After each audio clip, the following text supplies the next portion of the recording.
Hey everyone, Locked On Big 12 podcast. On today's show, Arizona. What do the Wildcats bring to the Big 12? And will they be the first school that starts a potential exodus from the Pac-12 to the Big 12? All that's coming up on today's show. You are Locked On Big 12, your daily podcast on the Big 12 Conference. Part of the Locked On Podcast Network, your team every day. Josh Neighbors here, host of Locked On Big 12. Joining us today, Michael Luke, the host of Locked On Wildcats, covering all things Arizona athletics. And this conversation, we've been doing a series, Michael, first of all, thank you for being here. But we're doing a series looking at the four corner schools and kind of asking, hey, what do they bring?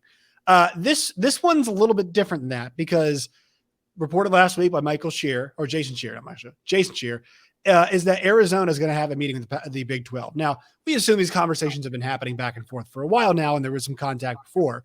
But this is kind of like the tip of the spear, if you will, I think, in terms of realignment. So what have you heard about that meeting? And, how important is this week for the Pac-12? Obviously, it's their conference tournament. There's going to be some clarity, apparently, maybe not. What's your sense of how that situation is for Arizona in the league? Well, it's interesting. I think everybody in the Pac-12 would like to stay together, but I think the problem, though, Josh, is that right now it just doesn't appear that there's the money there because, again, George Kliavkoff came in and he's basically been the exact opposite of what Brett Yormark's been able to do. Brett Yormark came in and he said, I'm going to get a TV deal. I'm going to get a raise for these schools, and I'm going to take care of this Oklahoma-Texas situation quickly, and then I'm going to get to expansion. And essentially, he's done 2 out of those 3 already. And meanwhile, George Kliavkoff comes in, and he basically says, he takes some shots at Yormark and then says, we're not looking to expand as, meanwhile, USC and UCLA right under his nose are looking to leave to the Big Ten. Yes, exactly. So he's been behind everything basically from day one right here.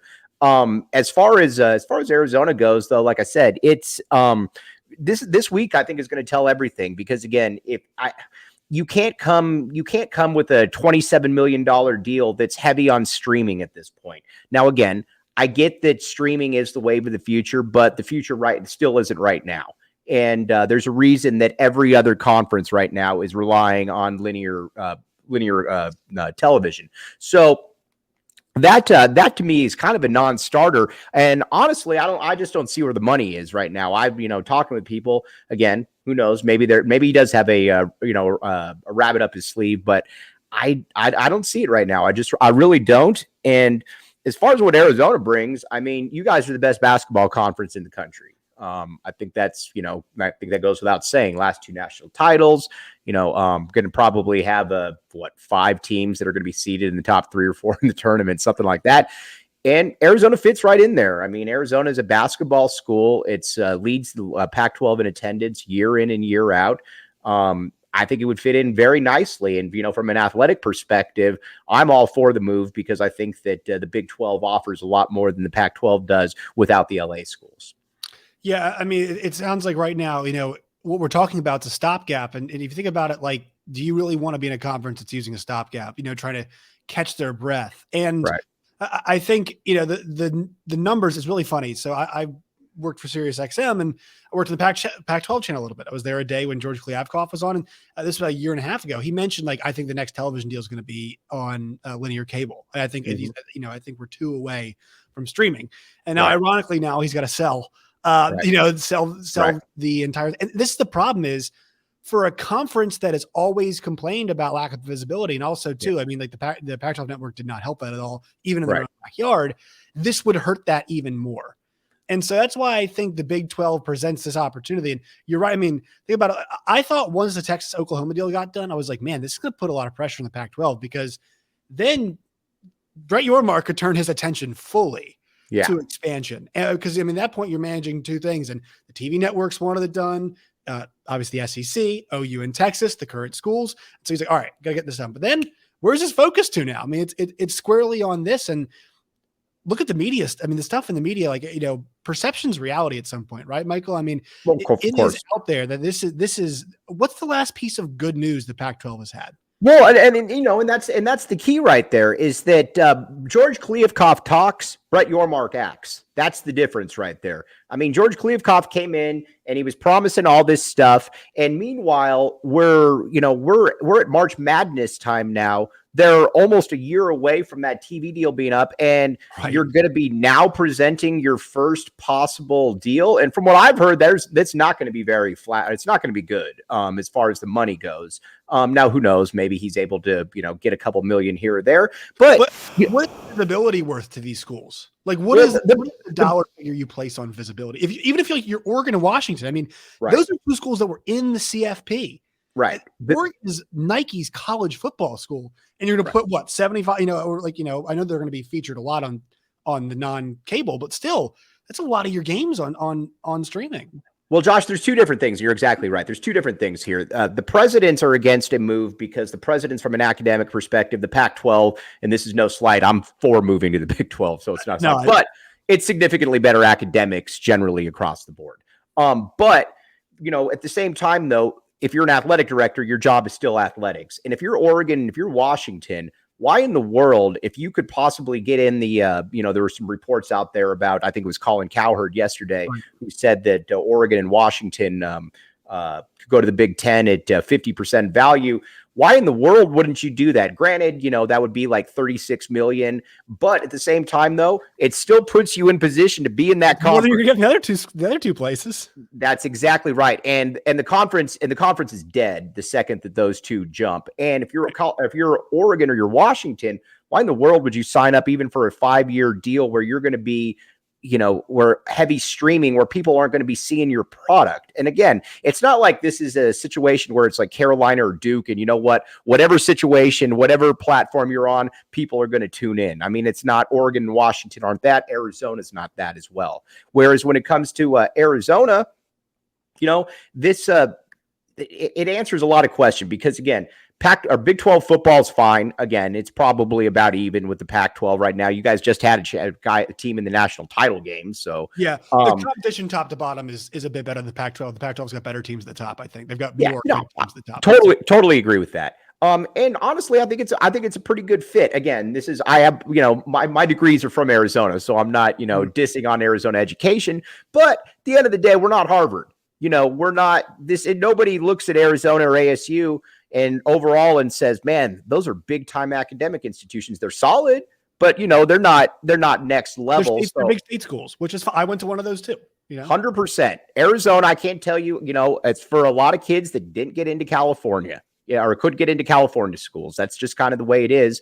But the thing about it, though, too, and this is why I think you got to be careful with some of the reporting you hear, is when you hear that, the Pac is solidified and they're solid, it's always sources coming from Oregon State and Washington State. Well, what are they going to say? Josh, they have no other option because if the Pac-12 dissolves, nobody wants them. They're going to be in the Mountain West. So, of course, Oregon and State and Washington State are going to say that. It's very odd, though, that it's not odd, but you never hear Oregon or Washington being on the record saying that exact same thing. So, you got to be careful with where you're getting some of the information from because I think it's clearly biased. Yeah, it's such a good point. And I'm so glad you brought it up because I was actually going to ask you about that. But, you read the John Canzanos of the world and like I don't want to slight John. He's good at what he does. He's got a great pulse on the Pac. But when it comes to stuff like the information, we see his piece from Friday. It just doesn't match up with what we're hearing from anywhere else, right? I mean, you hear comments like, we're going to be in the neighborhood. I wouldn't be surprised if we beat that. It's like, who is coming to give you that kind of money? Unless a streamer's like 100% streaming, we'll give you the money for it. 80% streaming. This is with all due respect to John Canzano, but at the same time, he's reported so much stuff that's just been nonsense. He thought back that he reported in one of his columns, there was going to be, I believe I said it's September 6th deal that there was last year in 2022. I heard after Labor Day, right? The guy's not getting, and then on top of that, and here's where a guy like Jason Shear's done really good work. He started saying that, I'm talking with unnamed sources from Arizona. No, you're not, dude. Nobody from Arizona is talking to him. And after Scheer put that out there, he stopped saying that. So again, I'm not saying that he's making things up, but at the same time, what he's reporting is, at least from an Arizona perspective, never aligned with anything that anybody heard here. And again, you can just kind of look at it and say that, his track record to this point's been kind of bogus. Again, I'm not meaning to, throw stones or whatever, but it's been kind of bogus. And when it doesn't add up to what anybody else put out there, for example, he's taken some shots at Brett McMurphy, who believes that Arizona is going to end up in the Big 12 and that Oregon and Washington will end up in the Big 10. With all due respect, Brett McMurphy is as good as they come. This is the man that broke the breakup of the Big East. He broke the Urban Meyer scandal. This ain't John Canzano. So again, those are the kind of people that I generally would look at right there. And Brett, to know, I remember when ESPN was doing the reporting on the talks breaking up between OU and Texas, saying there's an impasse. Brett goes, they're not done talking yet. They're not done. Right. And guess days later, I think it was like a week later, we got the deal. The deal got done. And so he's as good as they come, and his track record's flawless. Good. So when a guy like that Ion TV thing was weird. I'm not sure how much Ion TV was involved, but I'm not going to doubt Brett. I feel like they were involved. They were in a conversation. Here's what I think happened. Again, I don't have any insight on this, but here's what I think happened with that. I think they probably reached out, and I think it was Brett taking a little bit of a shot there at the Pac-12. Honestly, Josh, that's kind of what I thought that was. I'm sure they reached out. He wasn't making anything up, but at the same time, I think it was also kind of a wink, wink. That's where things are with you. So, and also, just for those of you who are wondering what the latest, we're doing this on Monday afternoon because news happens so fast. So if you guys want to be like, hey, the Pete Thamel article is out. Don't trust anyone. That's the latest in the Pac-12. And I'm sure, you'll have more on this on your podcast and your radio show. But let's actually talk about Arizona for a little bit. So it's funny. I'm going through all these. I've done Utah, I've done Colorado, and they're in really interesting spots because Colorado needs they've got Deion Sanders right now. And so actually, I think for them, short term, which they shouldn't be thinking in, but being in the Pac-12 is actually better for them, I think, right now. Yeah. They're just trying to get that thing going. I agree. Utah, I think they'd fit well in the Big 12, but if you're a Utah fan, you're like, man, we're kind of kicking everybody's ass right now. I don't really know if we want to leave, right? So, but still, I think they'd be fine. But Arizona's in this really interesting spot because they've been the ones that have been most talked about. Their basketball would benefit from UCLA immensely right now, right? I think they beat one tournament team. I think Arizona is the only tournament team in that stretch they've beaten off the top of my head. ASU's bubble, I guess, right? But if you go and look through that winning streak, it's almost not Gonzaga level, right? But it's not that far off though. Right. And you're kind of okay, what does this mean when the tournament rolls around, you're facing Houston, Dallas Fire and wants to kick your butt in the boards and stuff like that. Right. And the Big 12 has teams like Oklahoma State. They cannot shoot. They're awful offensively, but they want to crash the glass and play defense. And every team presents a different challenge. I feel like basketball would benefit from that. Maybe take a few more L's, but man, you look at a roster like this that Arizona has, sharpen that blade in the Big 12. I would be horrified of that team after the season because every deficiency you have will be exposed by the end of the year, and you're going to have ample opportunities to change. Well, exactly. And I like what Brett Yormark, I'm a big fan of Brett Yormark, by the way, but I like what he said, as I'm sure you probably are as well. I like what he said, though, when he said that he thinks basketball is undervalued. And I like his idea, though, about cornering the market, saying, okay, listen, the SEC's got their football, totally get all that. We're going to be the basketball conference. Arizona's a top 10, 15 program, whichever you want to put it in. Kansas is a top 5 program. Baylor's a top 10 to 15 program. You got Houston coming in. Now, granted, Houston, you wonder how good they are post Kelvin Sampson, but either way, there's potential there. You got Cincinnati. Again, you got other schools too. You got your Kansas States, you got your Iowa States, schools like that. But I like the idea because, again, if you bring in Arizona, you've got 3 programs right there in Kansas, Baylor, and Arizona that really, if you're looking at a triumvirate right there, just from, recent history, long-term history, they stack up with about anybody right there. And honestly, and I think this is a frustration for a lot of Arizona fans, is that when you're in the Pac-12, you get stuck late night on 9 o'clock with Bill Walton calling your games and again, I'm cool with Bill Walton in certain situations, but you can't have him having an Arizona UCLA game with 2 top 10 matchups. And he's talking about, playing pickleball with Jamal Wilkes for 20 minutes. That doesn't happen. That doesn't happen in the. Yeah, I was thinking the other night. It was, and look, we love Bill Walton. It's great, but for sure, that's where there's a time and a place. You want and I know UNC and Duke are playing, but like you want, pick whatever better crew you want. You want somebody else. And I love Roxy Bernstein. I think he's awesome. Right. Mm-hmm. But like, you want Bill Walton is good for the Arizona, Oregon State, because the thing with Bill Walton, and again, I'm not really dissing Bill Walton, but the thing with him is that the broadcast becomes about Bill Walton at that point. It doesn't become the product that you're on the field or on the court. And no other conference, quite frankly, would put up with it. There's no way that the Big 12, if you have a big Monday between Texas and Kansas, Bill Walton's not on that call, nor would Bill Walton ever be considered to be on that call. That's the difference for me. Yeah.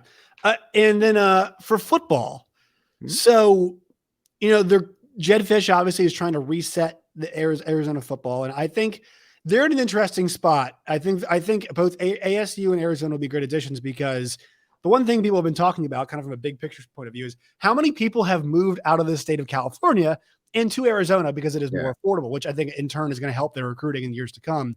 And I think also would help Big 12 recruiting if they are there, the schools are there. Hey, we're in Arizona every single year, either playing ASU or either playing Arizona, whatever, we're there pretty often.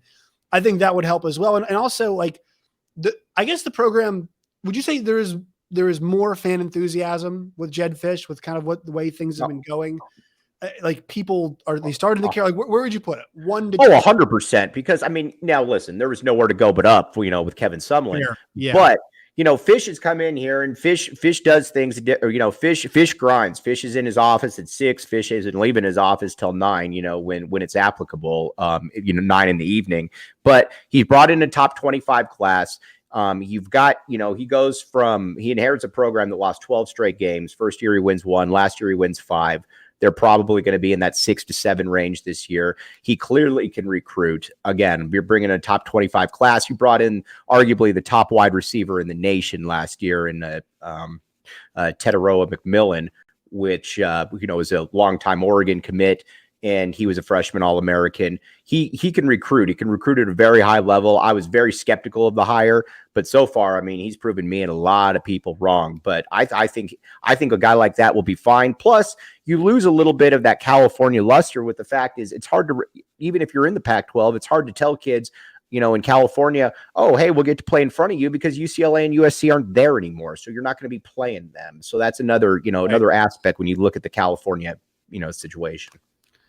Yeah, I think their football would be a really good, just a good fit. Like, I think if you get a Jed Fish and he keeps doing the job he's doing, like it adds another just competitive team to the league. I mean, we had Iowa State not make a bowl game this year, and they had like one of the top 15 defenses in the country. Right. It's like, even if, I think what the Big 12 wants is even, obviously they want the time slots, right? They want later, but you want to add schools that are adding, just some competition, right? Like they can just be a part of, because that's the thing with Lance Leipold at Kansas. I mean, you cannot think that Kansas is going to be a walkover as long as he's the coach there, because he's such a damn good coach. I mean, it's unreal the job he's done. And so I think that's the one thing. Also, I think another big picture addition, a big picture part of this is there is really something to being in a block, right? I mean, if the Big 12 gets to starts getting to 14, 16 teams, if we ever go to super conferences, like, are you just going to ignore 16 teams? I think it's impossible. Especially is a great example. Like TCU just went to a national championship. Yeah, exactly. Are you going to just ignore schools in the richest high school football state in the country? You just ignore the biggest schools, some of the biggest schools there? I don't think they can. Well, right. And then heck, you look at a school like Baylor. Baylor in the last 12 seasons, I believe, has had 3 coaches that have finished in the top 10 or 12. 3 separate coaches and had the program completely tank and crater and then come back up. Exactly. Between Bryles, Rule, and Aranda.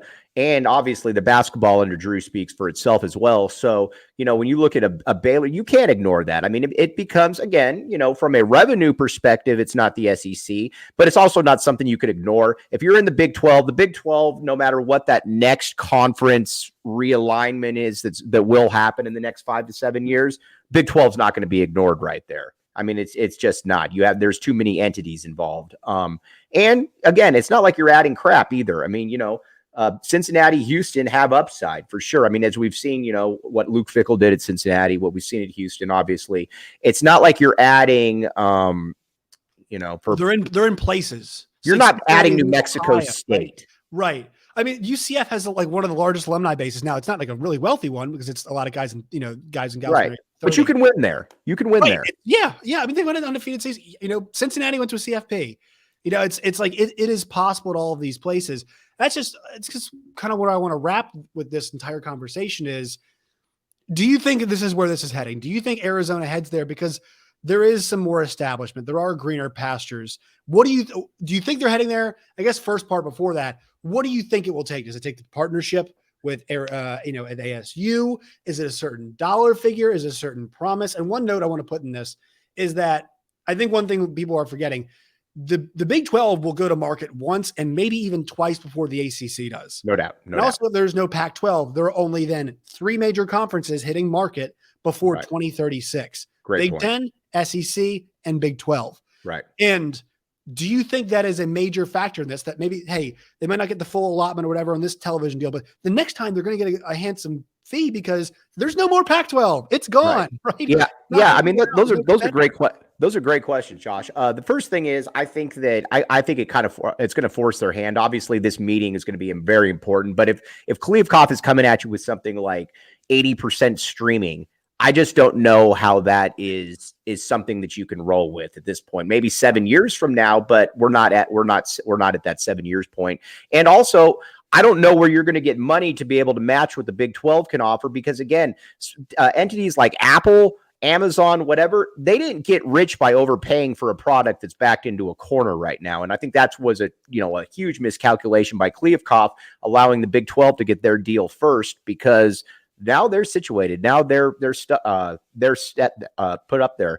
I would imagine that these numbers that are going to come out aren't very good. It's also interesting too that supposedly this meeting this week is going to be a Zoom. Whereas if you were close to something, if you were close to a deal, you would think that all those athletic directors would be together in Las Vegas, with the champagne toasting. Here we are. We're done with this. The fact that it's a Zoom leads me to believe that it's probably going to be something underwhelming and that there's not anything that is going to be signed immediately. And at some point, then you got a guy like Yormark who makes moves. And I think he's going to continue to be active. Again, I don't have any insight per se, but I would imagine that Arizona ends up in the Big 12 for sure. Yeah, it's the momentum, right? Yeah. The momentum right now. If you look at all this, and that's why the Colin Cowherd thing makes sense. Normally I think we'd be like, hey, Colin Cowherd, we don't trust that. But if you think about a situation. He's also a West Coast guy, though. He's got some connections on that. Yeah, but, for sure. I mean, he also works at Fox. So who's flipping that Big 10 bill? And it makes a lot of sense. Right? Hey, we can get Oregon, we can get Washington. We'll pay you 50, even now it's 50 million, but hey, we'll pay you 40 million. It's more than the Big 12 will give you. That's more than the big, the Pac-12 can give you.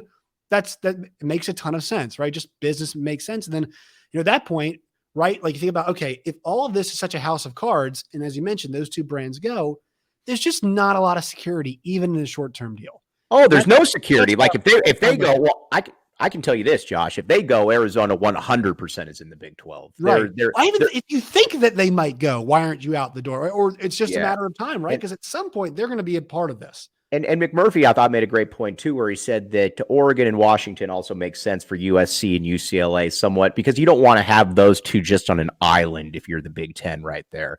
And if you have those two, then you have four established big time schools right there. I think it just makes too much sense if you're the Big 10, and obviously they would take whatever the Big 10 offered them at that point. So again, I would imagine Arizona ends up in the Big 12 sooner than later. All right, I'll start ordering my my Arizona Wildcats gear. Michael, Luke, where can people find you and your work and all of its variety? All right, you can find me on Twitter at Iron Mike Luke, Locked On Wildcats as well.